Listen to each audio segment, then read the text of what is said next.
Government shutdown now entering its third day. The rhetoric ratcheting up from leaders across the aisle on both sides, with no signs, at least at this point, that we'll see a compromise. Listen.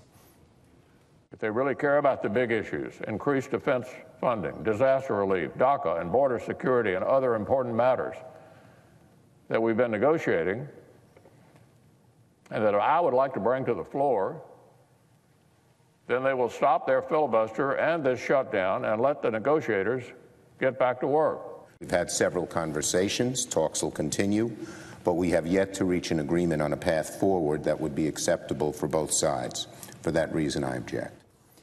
We are joined now with the latest on how the Trump White House is responding to all this by the president's senior advisor for strategic communications, Mercedes Schlapp. First of all, Mercedes, good morning. Thank you very much for coming on. It's good to see you. Thank you for having me. There's a procedural vote, as you know, in the Senate. It's set for midday at noon, and then if that gets 60 votes, they might vote to get the government back open. From where you sit or stand this morning, are we any closer to a deal? I know Senator Schumer said last night there was no deal in place. What do you know? Right. Well, I think this morning is going to be critical for these ongoing negotiations before this vote at noon. From the White House's perspective, the Democrats, obviously, they couldn't shut down President Trump's booming economy, so they decided instead to shut down the government. And as we know, this has very negative repercussions. It impacts our troops. It impacts the military families. It impacts children's health care. I mean, these are issues that the Democrats should be standing with Republicans on, and instead they're deciding to throw in the complicated DACA border security deal in there in hopes of seeing if we can find resolution in that area. But that makes no sense at this point. What we need to do is reopen the government. And as the president has said, and the Republicans, in good faith, we will continue on negotiations on the issue of responsible immigration reform. And if we do it in that order, I think we can find much success. But at this point, we're at a stalemate if Democrats don't unite with Republicans in getting this government reopened. One of the things we saw over the weekend from the president's son, Mercedes, Eric Trump, when he was on with Judge Jeanine on Fox News, is a quote that he said, "I think this is a good thing for us," referring to the political ramifications or lack thereof of a shutdown. Do you, A, agree with that? And if so, should people then be digging in for the possibility of what could be a lengthy shutdown this time around? Well, when you look at the polls, 54% of Americans believe that you should not shut down the government over the DACA deal. It's very clear that you should separate the two. That's what the president wants. He wants the government to reopen. And more importantly, because when you look at what Secretary Mattis has said, it interrupts maintenance operations for the military. You stop intelligence operations. The National Guardsmen, they can't train. The reservists can't train.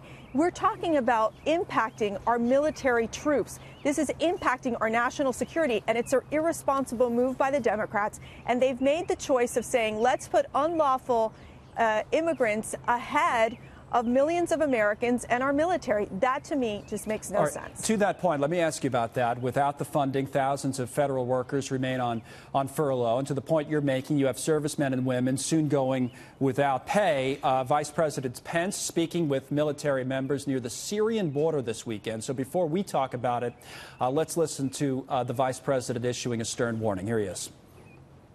A minority in the Senate has decided to play politics with military pay.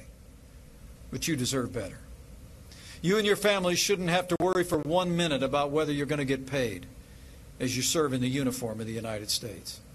So know this: your president, your vice president, and the American people are not going to put up with it. Mercedes, to be fair here, the military members won't go without pay once the shutdown ends, right? If history is any guide, the Congress will vote to pay them, and everybody else is losing out on pay. Isn't that true? Well, here's what you have to understand. Obviously, there's these carryover funds from the agencies to make sure that there is not this payment stopgap. The reality is that this creates uncertainty for military families. So you have to understand, many of these live paycheck to paycheck.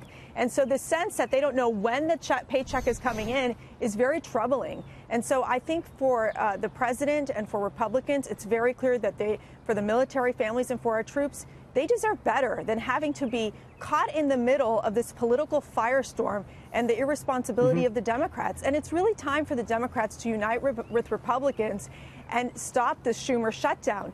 Because at the end of the day, we have to prioritize. And for us, the priority is the national security issue. Then we will deal with the DACA border security deal. It's the way it should go in terms of ensuring, as you know, with the DACA deal, it's very complicated. For over 30 years, we haven't been able to resolve this immigration issue. And here President Trump is saying, I'm willing to take the lead on this. I'm willing to work with Democrats on solving this DACA border security issue. So let's do it in the right time, which you need time to get that bill done. Well, to that point about timing, I believe Senator McConnell has promised a DACA/border security vote by the 8th of February as part of what could be a deal that is being at least talked about, and will, again, to what we talked about earlier, get this noon procedural vote in the Senate.